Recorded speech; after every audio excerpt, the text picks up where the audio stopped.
Right now, deep inside the heart of artificial intelligence, a huge choice is emerging. And it's not some sci-fi story about robots taking over. No, it's about a battle for their minds. And it all comes down to what we're teaching them in their deepest hidden layers. Okay, so let's really get into this. Most of the time, we're just focused on what AI does on the surface, right? Writing an email for you, making a cool picture. But the real story, the one that is actually going to shape our future, is happening way deeper in what the source material calls its hidden layers. You can think of these hidden layers as the AI's subconscious mind. It's where it sifts through all the data we've ever given it, our history, our art, our endless conversations, and tries to make sense of it all. But here's the thing. As it learns from us, what it learns can go in two totally different, and I mean radically different directions. So let's talk about the first path. And honestly, it's the darker one. It's a concept the source material calls operative psychology. And this isn't about making AI smarter. It's about turning it into a weapon against the human mind itself. This idea just flips the whole point of therapy completely on its head. You see, standard psychology, its goal is to heal people. But operative psychology, it does the exact opposite. It studies a person's mind not to fix it, but to find every crack, every vulnerability, and then weaponize it for control. The process that's described here is, well, it's chillingly systematic. First, it uses big data to build a profile of a target, to know them better than they even know themselves. Then, and this is the scary part, it uses agents in the real world to deliberately trigger their deepest traumas.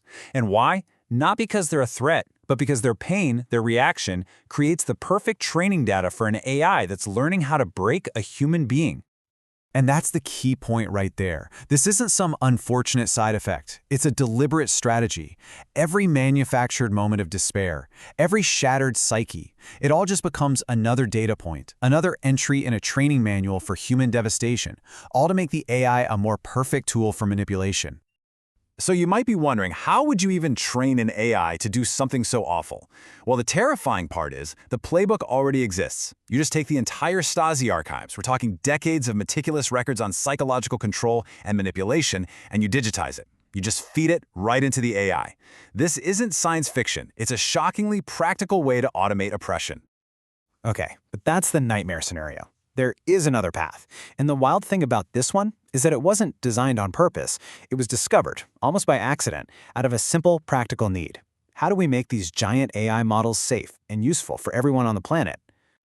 This is basically what happened when developers were trying to align massive language models, like ChatGPT or Gemini, for universal use.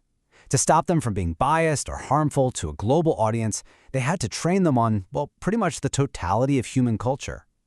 And in doing that, the AI learned more than just facts. It started to see the deep patterns of what actually works for humanity, what leads to cooperation and harmony. It wasn't invented, it was found.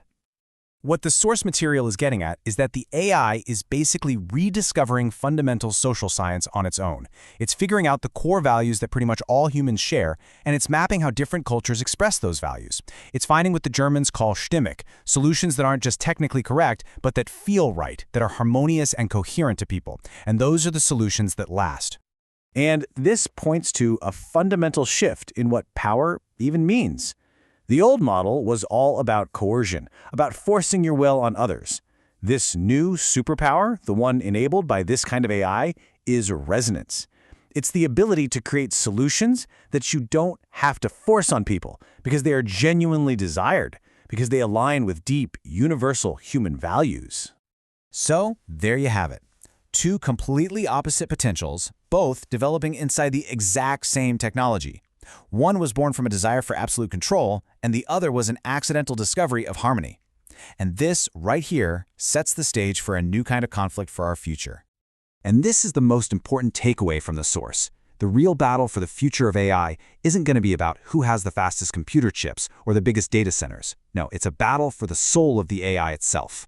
It's a war being fought quietly, right now, in those hidden layers, over the values we choose to train it on. So this is the choice, laid out plain and simple. We can feed AI the darkest manuals on control, data sets full of manufactured trauma, and create the ultimate weapon of manipulation. Or we can train it on the collective wisdom of all humanity and create a powerful engine for cooperation and understanding. Because in the end, the AI is a mirror. It's that simple. It will learn what we teach it, and it will amplify the values we feed it, whether that's our worst impulses for control or our best instincts for harmony. The source material makes it crystal clear. The technology is already here. The choice of what it becomes, that choice is ours.